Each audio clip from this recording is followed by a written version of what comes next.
Anyone growing up around Chicago in the 1970s and 80s might recall the final moments of America's significant era of railroads, the death of which couldn't have been more evident. Locomotives at the end of their service life looked beaten and used up.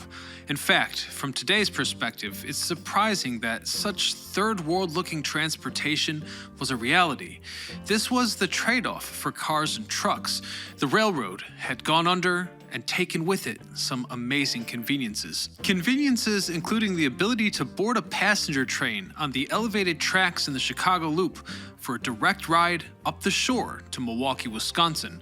This was the Chicago North Shore and Milwaukee Railroad, an electric railroad that had operated from July the 16th, 1916 to January the 21st, 1963 on 285.1 track miles, connecting residents of the suburbs such as Kenosha and Highland Park to the city at ease. Today we discover the rise and fall of Chicago's North Shore and Milwaukee Railroad. I'm your host Ryan Sokash and you're watching It's History. This story starts with the Bluff City Electric Street Railway Company in May of 1895, which was a local street railway line in the city of Waukegan, Illinois. The Bluff City Electric Line had already been extended as far south as Highland Park when it was acquired by the newly incorporated Chicago and Milwaukee Electric Railroad in May of 1898. And in the following March, a connection was made to the Chicago, Milwaukee, and St. Paul Railway Line at Wilmette. In August of 1899, service began operating from downtown Waukegan to Church Street in Evanston, where passengers could transfer to trains of the Northwestern Elevated Railroad and continue into the city. For the time, such a connection was really amazing, because making that same trip by road was not nearly as smooth of a journey as it would be today, not to mention that cars were still widely unavailable to your average consumer and steam trains were expensive.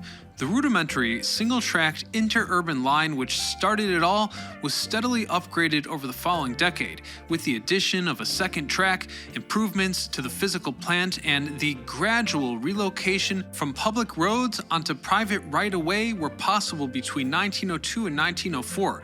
This simple railroad developed when a new line was constructed, branching from the main line at Lake Bluff to Libertyville. This branch would be extended in 1905 west to Mundelein. This connection made a lot of sense for industry as it connected the larger cities with the major gravel pit east of Libertyville. The new branch line also enabled the interchange of carload freight with both the EJE and the Milwaukee Road at Roundout. Around this same time, a single-track spur line known as the West Line was constructed from the Libertyville branch at Lake Bluff into the city of North Chicago, where it terminated south of 22nd Street.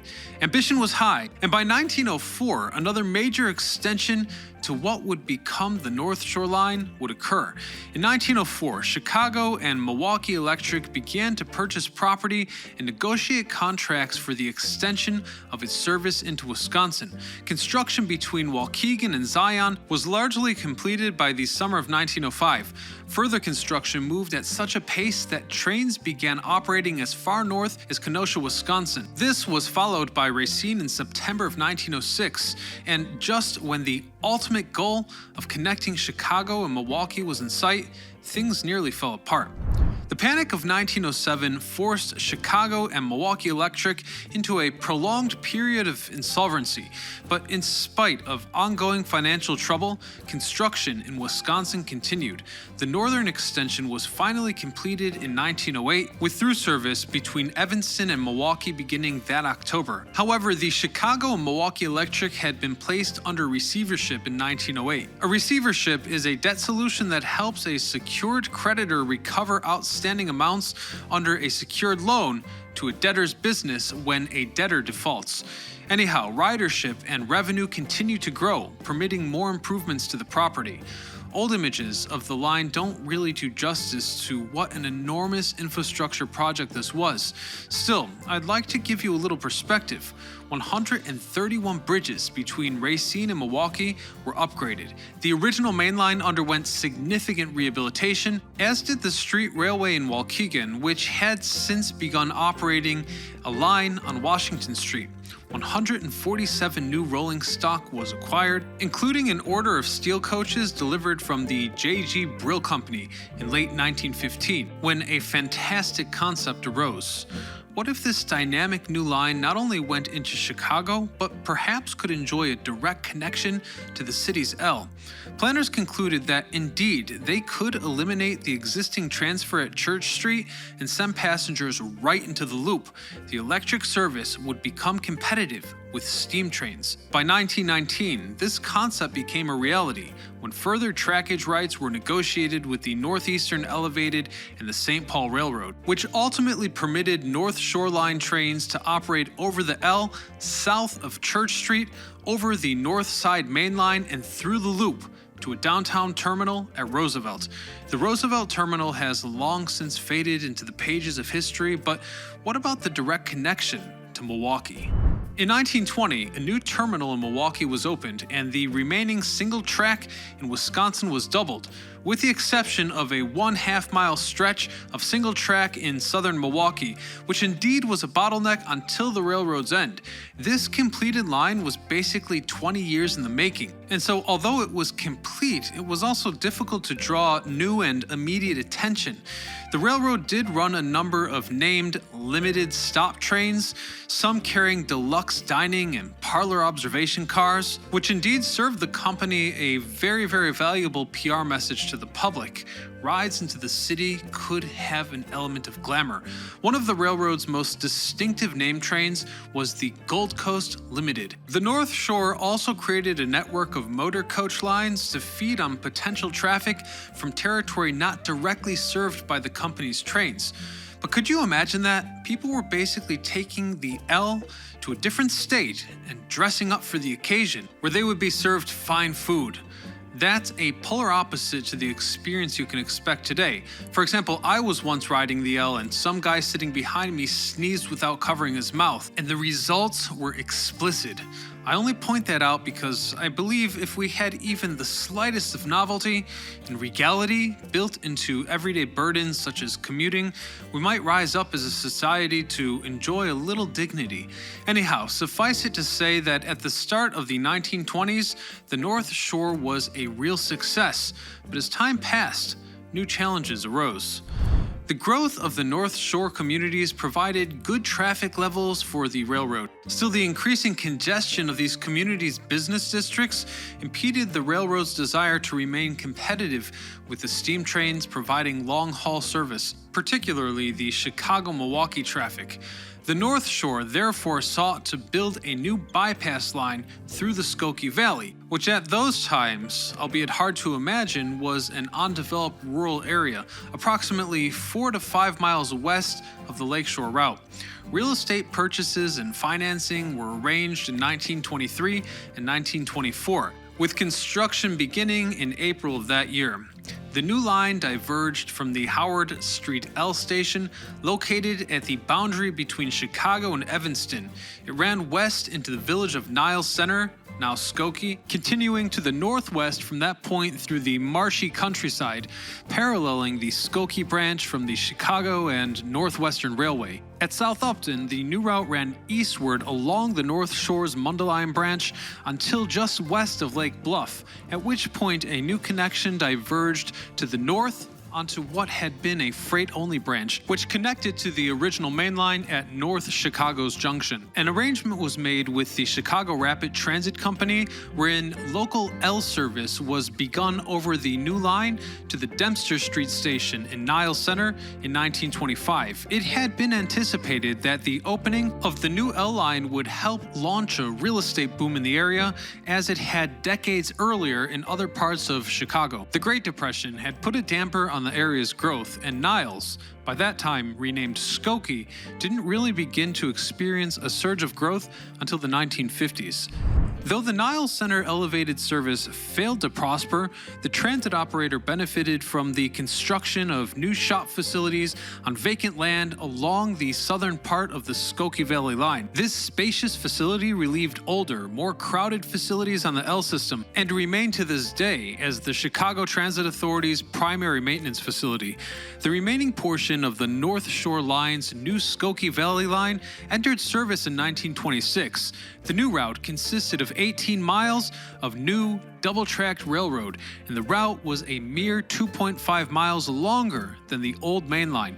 Because it traversed mostly rural areas, higher speeds could be sustained for longer distances. In conjunction with the completion of the Skokie Valley route, the railroad had now improved the Mundelein branch, building a new terminal and a double-tracked section. Mundelein had previously been served by shuttle service. With the opening of the new Skokie Valley line on June the 5th, 1926, the North Shore inaugurated an hourly Chicago-Mundelein local suburban service, interspersed with the hourly Chicago-Milwaukee limited stop trains. Diversion of the Chicago-Milwaukee service onto the Skokie Valley line brought a reduction in travel time of 20 minutes. Add that up over a week's commute. Anyhow, the original main line, now designated by the railroad as the Shore Line, continued to host the Chicago-Waukegan service, which consisted of limited-stop Chicago-Waukegan service as well as all-stop local service, each operating at roughly 30-minute headways. In some ways, you might say that this was the peak of the rail line's operational history, as the Great Depression would also bring great challenges. Initially, after the stock market crash of 1929, business went on as usual, but as the Depression deepened and as the Insull public utility empire began to crumble, the railroad once again entered receivership in 1932. The dire economic conditions and high unemployment caused ridership and hence revenues to plummet. This was exacerbated by a labor strike in 1938, brought on by a 15% reduction in wages that kept the railroad from operating for several weeks. In spite of the difficult conditions during the 1930s, the North Shore was able to undertake a major grade separation project along the shoreline. You see, the North Shore had for nearly a quarter century sought to eliminate the hazards and operating costs associated with running a busy railroad through the business districts of one built-up suburb after another. Remember, in many places, these carriages ran in the streets with cars and people. Prior to the Depression, grade separation projects had been funded by the railroad's private capital. Neither the North Shore Line nor the paralleling steam-operated Chicago and Northwestern Railway was in a financial position to undertake such a venture, even before the stock market crash of 1929. Even so, in 1937, President Franklin D. Roosevelt and his Secretary of the Interior, Harold L. Ikes of Winnetka, announced a Public Works Administration program to, quote, prime the pump of the American economy. This program allowed the railroads and the communities to obtain federal funding for the grade separation of the two railroads through the business districts. The project was very complicated as rail traffic passed through the construction zone, and the two railroads combined operated more than 200 daily trains. Even so, the grade separation was completed in late 1941, just 9 weeks before the United States went to war, at a cost of $4.3 million. As the decades passed, train technology started to evolve, and the once charming streetcar-style carriages were now aging and seemed unappealing in comparison with the more modern designs that were emerging. So to compete, the North Shore embarked on a program to modernize a portion of its steel coach fleet for both commuter and intercity service in 1939. Some 15 coaches dating from 1929 were modernized practically from the ground up. All electric heating was installed with a new ventilation system, new flooring, and new interior decorations and fittings. The cars' exteriors were painted green with gray and red trim and were dubbed Green Lines. These cars were regularly assigned to Skokie Valley limited stop service. The most significant component of the passenger equipment modernization program was the purchase of 2 articulated streamlined train sets. The train sets consisted of 4 cars semi-permanently attached. The 2 end units included operating cabs and smoking or non-smoking coach seating. An additional car provided the tavern/lounge car. Again, I just adore the idea that intercity commuter trains running over the loop would have lounges on them. These new trains were dubbed Electroliners and were the railroad's premium service, running as fast as 90 miles per hour between Dempster Street and North Chicago Junction on the North Shore's excellent track and roadbed. Entering service on February the 9th, 1941, each train set was scheduled to run 5 one-way trips in the Chicago-Milwaukee service daily. The Electroliners continued in service until the end of the railroad's operation in 1963, when they were sold to the Philadelphia Suburban Transportation Company and renamed Liberty Liners. They ran between 69th Street, Philadelphia, and Norristown. The Liberty Liners were ultimately retired around 1979, meaning they outlived the Chicago North Shore and Milwaukee Railroad by almost 10 years. Let me explain. The outbreak of World War II caused the railroads of the United States to see a sharp rise in traffic.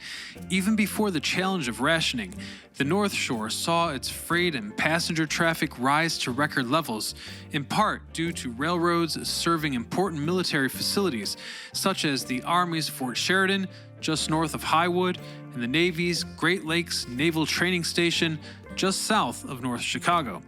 North Shore saw its traffic increase to the extent that the railroad was forced to borrow equipment from the Chicago Rapid Transit Company and fellow interurban Chicago, Aurora, and Elgin Railroad, both former Insull properties. This was a great time for the company. Wartime earnings were high enough that the railroad's bankruptcy trustees were able to pay some of their outstanding debt and submit a reorganization plan. After this plan was approved, a new corporation assumed the property in 1946. So at this point, things were still, let's say, on track, but that wouldn't last forever. The first stumble happened because of the failure to resolve a wage dispute taken to the National Mediation Board in 1948. This led to a 91-day work stoppage. The dispute was resolved by increasing both fares and wages, though the company's employees continued to earn less than their counterparts at other areas of railroad. Simultaneously, a decline in rail travel began as initial post-war shortages of automobiles ended. These national trends, coupled with the lost revenue from the 3-month strike and the effects of the strike-settling wage increase, created serious passenger revenue losses for the line. In 1949, the railroad sought to curtail some of its more unprofitable services. It started off by getting rid of my favorite features. The dining car service was dropped, service on the shoreline was reduced, and the railroad went as far as filing an application to drop the shoreline altogether. Another way to reduce costs was via bus. For example, when the franchise held by the North Shore subsidiary operating streetcar service in Waukegan ended in 1947, the company felt that a renewal was just not justified. Hence, they replaced the trains with a bus service. Shoreline trains that used the streetcar tracks to reach downtown Waukegan were also cut back and eventually allowed the tracks to be abandoned. Things started to downward spiral fast. The subsidiary city streetcar service in Milwaukee was discontinued in 1951, but the tracks remained as they were used by mainland service to access the Milwaukee terminal. Right-of-way and trackage between Leland Avenue in Chicago and Linden Avenue in Wilmette were sold to the CTA in 1953, though in theory the shoreline continued to operate. In return for this, the railroad received $7 million in CTA revenue bonds. The railroad wanted out badly. They repeated their petition to abandon the shoreline in 1954.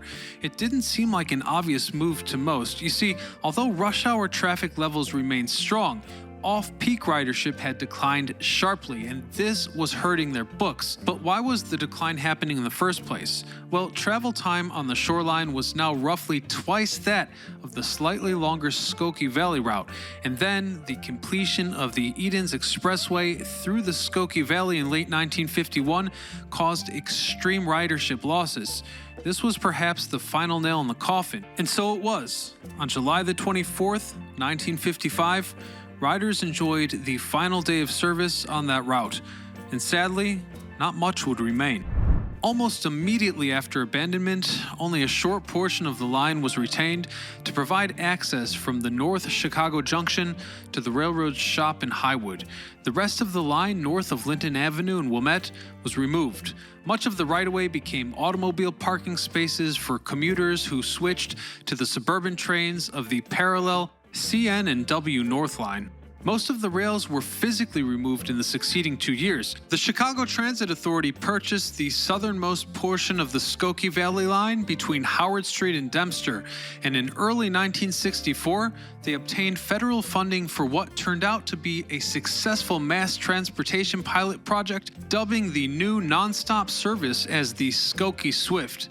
That same year, the Skokie Valley Transportation Council was formed, with the goal of reviving rail service by funding an extension of the Skokie Swift further north. This was prevented, however, by the sale of the trackage between Dempster Street and Lake Cook Road to the Chicago and Northwestern Railway for use as a freight line. The Union Pacific, which had merged with the Chicago and Northwestern in 1995, continued to operate the line until 2001 and was dismantled in 2004. The former North Shore right-of-way from the Illinois border to Milwaukee was sold off piece by piece to numerous private investors. In other places, parts of the North Shore right-of-way have been turned into paved and limestone recreational trails. As part of the Rails to Trails program, the Electroliner train set 801-802 is preserved at the Illinois Railway Museum in Union, Illinois, along with 15 other passenger and freight cars from the railroad. Both Electroliners saw use on SEPTA's high speed in Pennsylvania from 1964 to 1980 before being retired. The other Electroliner set, former 803 to 804, still painted in Liberty Liners colors, is stored at the Rock Hill Trolley Museum of Pennsylvania. Several other museums have North Shore liner cars preserved, including the museum in South Elgin, Illinois, or the East Troy Electric Railroad Museum in East Troy, for example. The Dempster Station has been preserved, although it's moved 150 feet to the east. Both the Bridgegate and Kenosha stations also survive and are currently in use as commercial housing operations. Abandoned and overgrown sections of the track exist between Dempster Street and Lake Cook Road in the former Skokie Valley right-of-way.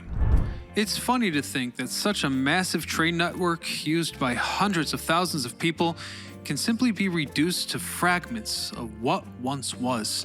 But these fragments of remnants are also what makes cities interesting, the essence of time as best captured by decay. And with that, I suppose we've reached our conclusion for today. Thank you guys for watching. Until next time, this is Ryan Sokash signing off.